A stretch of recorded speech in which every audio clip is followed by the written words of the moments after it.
Will we soon be ready to sail, Captain? Aye, soon enough. She is nearly loaded. Julius, I don't think it would be best to wait. Oh, and would you be a sailor?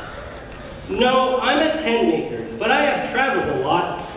No doubt you have great wisdom of the seas. Forbid that I, a mere sea captain, should know as much as yourself. And why do you think it unwise to sail, Paul?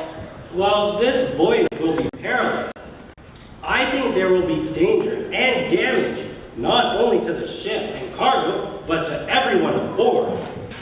Late in the season it might be, but I've sailed worse seas and am alive to tell of my adventures.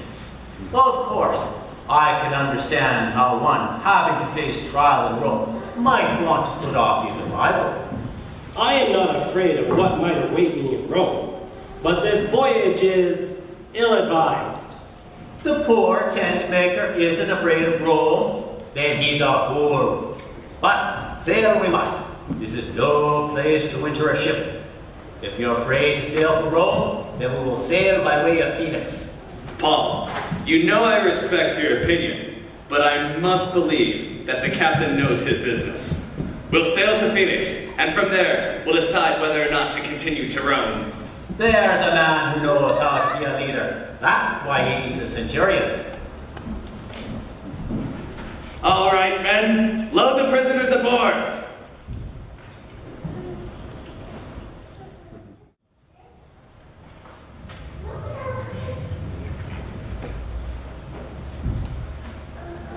Oh, they let the prisoners have their free roam in the ship, do they?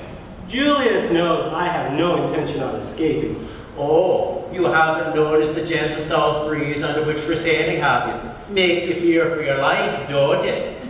A few more days and we'll be in Phoenix, safe and sound.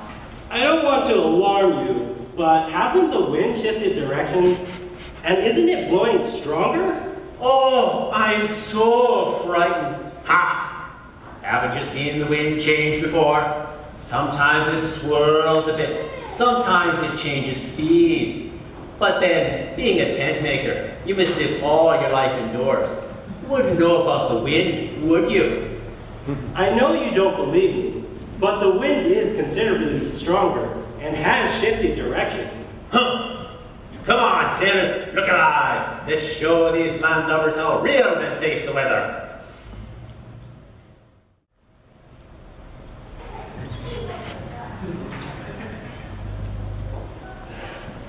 Captain, we've been tossed about in this storm for days without seeing the sun or the stars.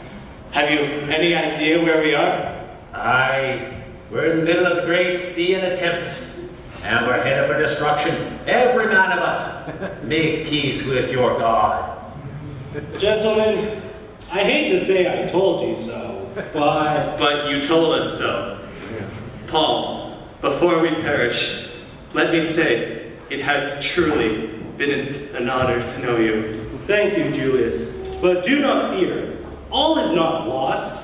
True, the ship and its cargo have been damaged, but no man aboard shall lose his life. So, you're a fortune teller now. No, but this very night, an angel of the God I serve stood before me and told me not to be afraid. He told me that God will spare everyone on this ship. I believe God. However, before it rolls through, we won't be cast ashore at Highland. Well, excuse me for living, but I'll believe the wisdom of the sea, not your angels. Paul, you've shown so much wisdom in the past. I believe you. Can we make it to the island? Ha! There's rocks all about, and it's the middle of the night. Throw 4 anchors from the stern. We'll have to weather the night right here and sail tomorrow in daylight. And we'll want to be setting anchors in the fore. Lower the boat! Julius, the captain is not planning to use the small boats to set anchor in the fore of the ship. He and the crew are planning to abandon the ship. If we do not stay with the ship, we'll all perish. Paul, I failed to listen to you in the past, and I regretted it. Soldiers, cut the rope and let that boat fall into the sea. Think you're smart, don't you, tent maker? Now we will all die. Not likely, Captain. Not likely. Men, all of you, soldiers, sailors, prisoners, for 14 days we battled the storm. We haven't had time or the stomach to eat. Take food now and eat. We'll need all your strength in the morning. Now that's the first decent idea you've had this trip. But first, let's give thanks to God.